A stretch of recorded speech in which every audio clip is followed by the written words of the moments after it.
오늘 하나님의 말씀은 사무엘상 14장 24절에서 35절까지의 말씀입니다. 이날에 이스라엘 백성들이 피곤하였으니 이는 사울이 백성에게 맹세시켜 경계하여 이르기를 저녁 곧 내가 내 원수에게 보복하는 때까지 아무 음식물이든지 먹는 사람은 저주를 받을지어다 하였습니다. 그러므로 모든 백성이 음식물을 맛보지 못하고 그들이 다 수풀에 들어간즉 땅에 꿀이 있더라. 백성이 수풀로 들어갈 때에 꿀이 흐르는 것을 보고도 그들이 맹세를 두려워하여 손을 그 입에 대는 자가 없었으나 요나단은 그의 아버지가 백성에게 맹세하여 명령할 때에 듣지 못하였으므로 손에 가진 지팡이 끝을 내밀어 벌집에 꿀을 찍고 그의 손을 돌려 입에 대매 눈이 밝아졌더라. 그때에 백성 중 한 사람이 말하여 이르되 당신의 부친이 백성에게 맹세하여 엄히 말씀하시기를 오늘 음식물을 먹는 사람은 저주를 받을지어다 하였나이다.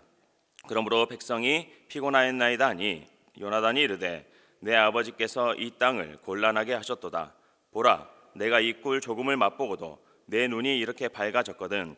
하물며 백성이 오늘 그 대적에게서 탈취하여 얻은 것을 임의로 먹었더라면 블레셋 사람을 살육함이 더욱 많지 아니하였겠느냐. 그날에 백성이 믹마스에서부터 아얄론에 이르기까지 블레셋 사람들을 쳤으므로 그들이 심히 피곤한지라. 백성이 이에 탈취한 물건에 달려가서 양과 소와 송아지들을 끌어다가 그것을 땅에서 잡아 핏째 먹었더니 무리가 사울에게 전하여 이르되 보소서, 백성이 고기를 핏째 먹어 여호와께 범죄하였나이다. 사울이 이르되 너희가 믿음 없이 행하였도다. 이제 큰 돌을 내게로 굴려오라 하고 또 사울이 이르되 너희는 백성 중에 흩어져 다니며 그들에게 이르기를 사람은 각기 소와 양을 이리로 끌어다가 여기서 잡아먹되 핏째로 먹어 여호와께 범죄하지 말라 하라 하매 그 밤에 모든 백성이 각각 자기의 소를 끌어다가 거기서 잡으니라. 사울이 여호와를 위하여 제단을 쌓았으니 이는 그가 여호와를 위하여 처음 쌓은 제단이었더라. 아멘. 본문은 이날에라고 시작을 하고 있습니다. 요나단이 사울의 허락도 받지 않고 블레셋을 공격하여 그들을 대혼란에 빠뜨리게 합니다. 그것을 안 사울이 같이 합류하고 또 뿐만이 아니라 지진과 큰 공포를 통해 가지고 승리를 거둔 그날입니다. 본문부터는 그렇게 겸손하고 성실하였고 교양이 있었던 사울이었지만은 점점 이상하게 흘러가고 있는 것을 저희들은 느낄 수가 있을 것입니다. 원수 갚을 때까지 금식하라는 금식령을 내린 것입니다. 전쟁 중에 금식이라뇨, 말이 되지 않는 명령입니다. 사사기의 특징이 왕이 없어서 자기 마음대로 행했던 시기였지 않습니까? 그러면 왕이 있으면 되는 것입니까? 아닙니다. 왕이 있어도 왕까지도 자기 마음대로 행하는 것을 저희들은 지금 보고 있는 것입니다.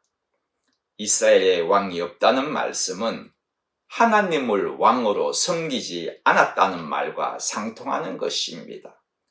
하나님을 왕으로 모시지 않으니 자기 판단대로 마음대로 행하는 엉뚱한 길로 가고 있는 것입니다.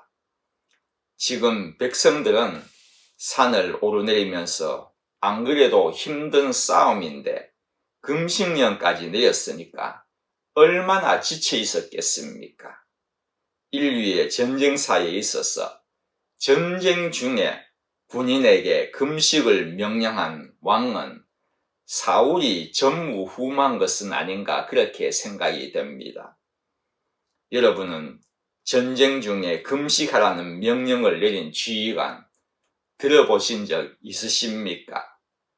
군 물자의 보급이 끊겨서 좀 굶어야 할 경우에야 어떻게 하겠습니까마는 가지고 있는 양식도 먹지 못하게 하는 것은 어리석기 짝이 없는 그것은 악함입니다.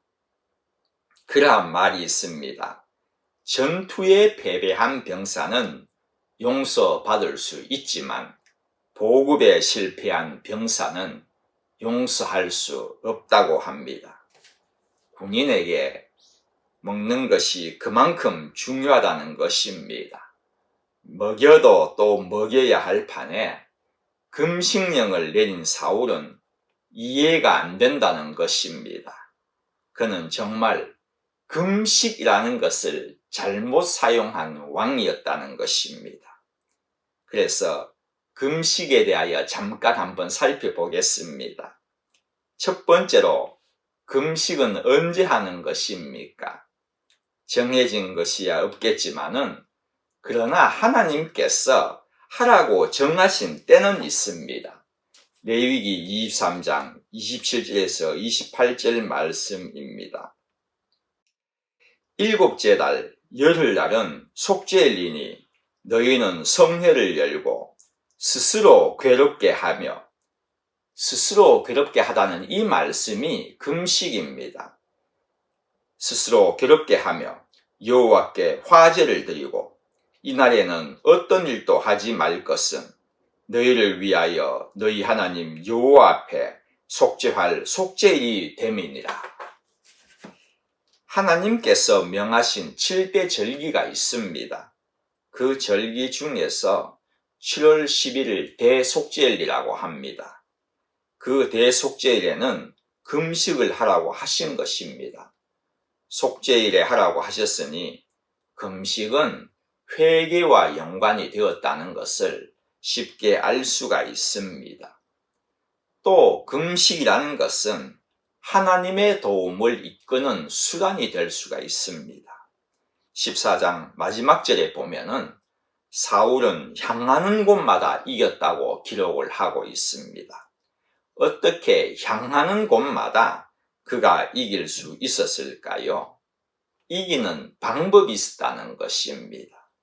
사울이 전술도 좋고 무엇보다도 어깨 위나 더 컸기 때문에 그러한 그가 싸움도 참 잘했을 것입니다. 그런데 그것으로 이긴 것이 아닙니다.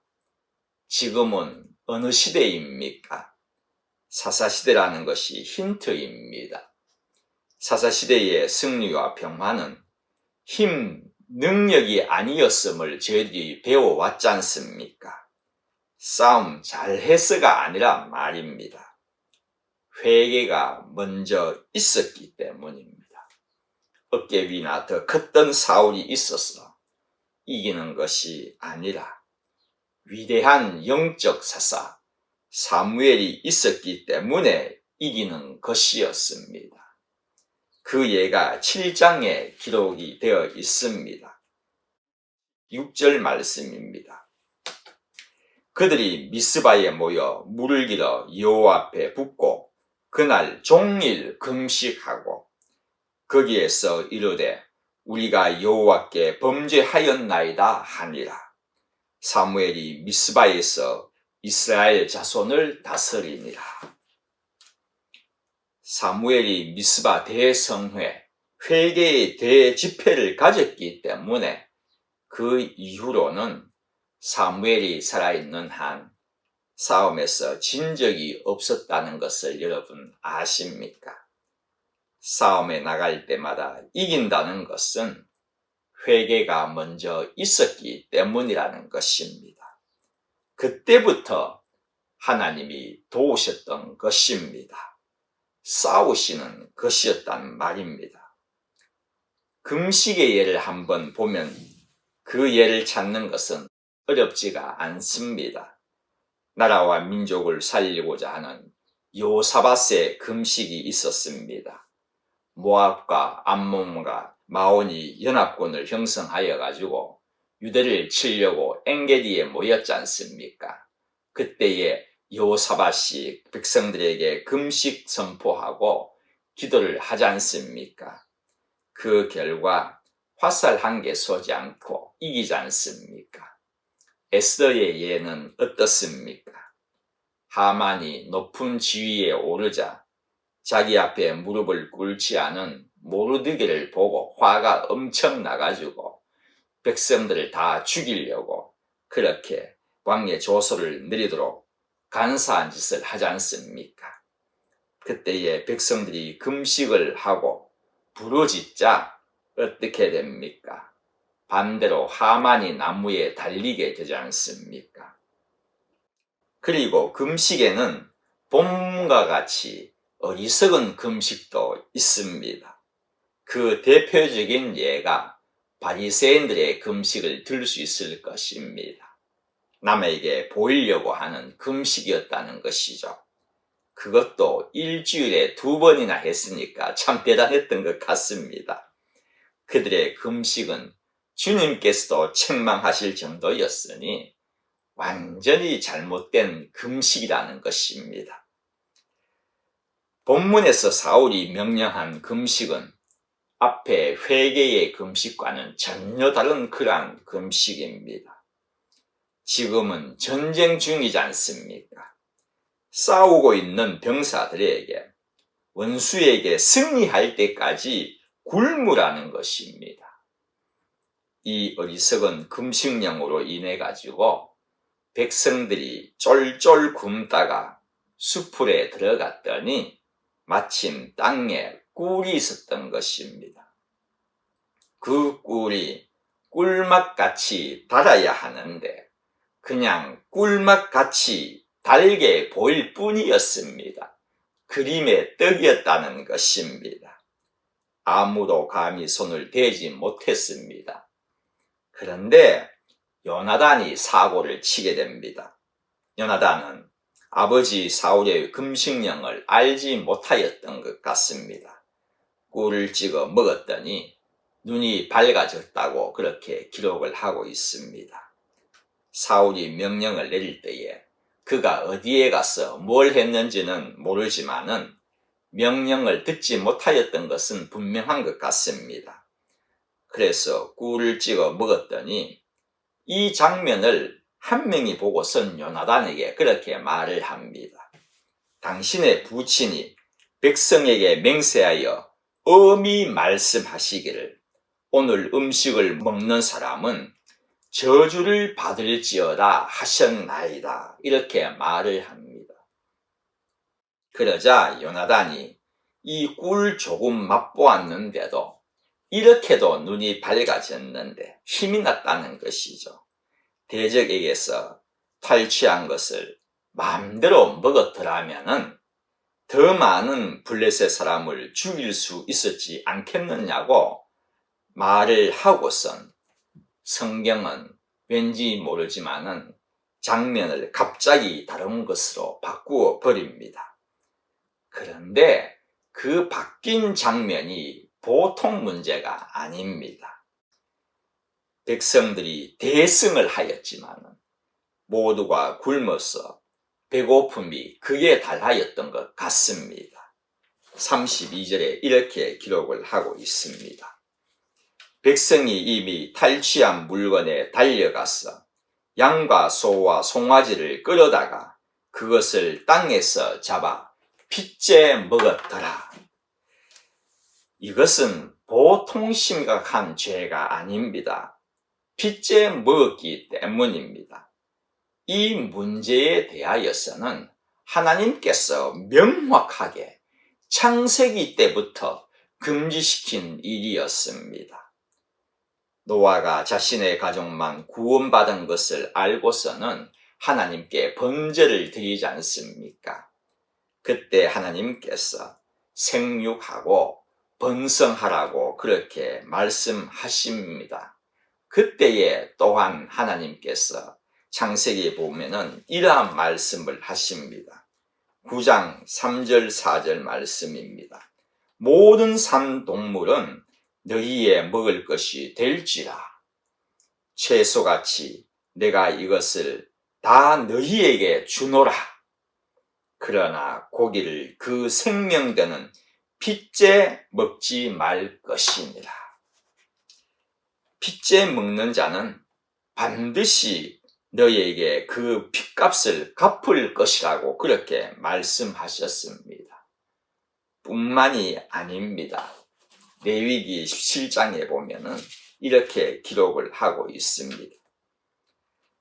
이스라엘 집 사람이나 그들 중에 거류하는 거류민 중에 무슨 피든지 먹는 자가 있으면 그가 그 피를 먹는 그 사람에게는 내 얼굴을 대하여 그를 백성 중에서 끊으리니 무서운 경고의 말씀입니다. 그 이유를 다음에 적혀 있습니다. 육체의 생명은 피에 있음이라. 내가 이 피를 너희에게 주어 제단에 뿌려 너희의 생명을 위하여 속죄하게 하였나니 생명이 피에 있으므로 피가 죄를 속하느니라. 이 정도로 끝난 것이 아니라 바로 다음 절 또 말씀하셨습니다. 그러므로 내가 이스라엘 자손에게 말하기를 너희 중에 아무도 피를 먹지 말며 너희 중에 거류하는 거류민이라도 피를 먹지 말라 하였나니 이뿐만이 아닙니다. 계속적으로 또 레위기 19장에 보면은 하나님이 가나안 땅에 들어가게 되면은 각종 과목을 3년 동안은 먹지 말라고 하셨습니다. 4년째에는 하나님께 드리면서 찬송을 하라고 하신 후에 5년째는 모든 과목을 먹을 수 있다고 하셨습니다.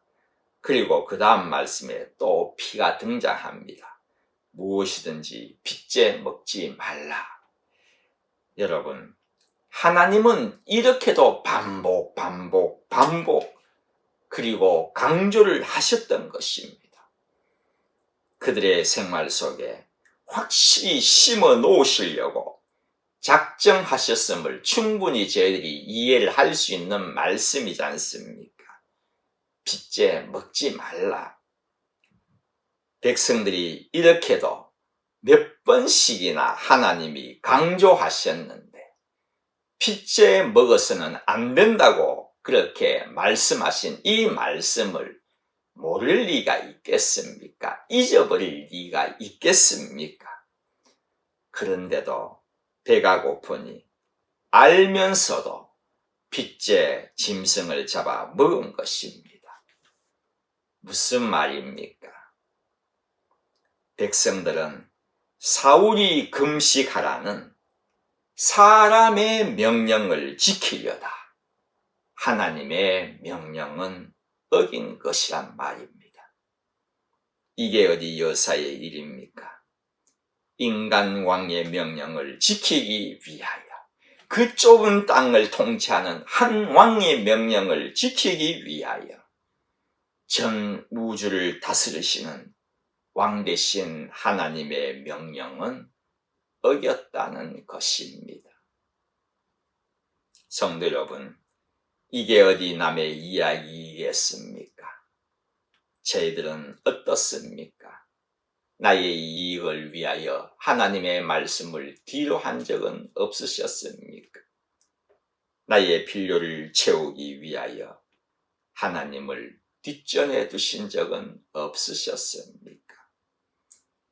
저희들은 사람 앞에서는 의롭게 보일지 모르지만 하나님 앞에서는 죄인임을 고백하셔야 할 것입니다. 우리의 이러한 죄 어떻게 사함을 받을 수가 있습니까? 빚제 먹지 말라. 육체의 생명은 피에 있습니다. 피가 죄를 속하느니라. 이스라엘 백성들은 이 말씀 따라서 죄사함을 받기 위하여 흠 없고 깨끗한 어린 양을 고르고 골라서 하나님께 바쳐왔습니다. 그러나 성도 여러분, 우리들의 죄사함은 그러한 짐승을 죽여 죽은 짐승의 피로 드리는 죽은 제사로 인해서가 아닙니다. 그 주님의 보혈로입니다. 사순절 기간입니다. 주님의 십자가를 더욱 깊게 묵상하시는 여러분 되시기를 바랍니다.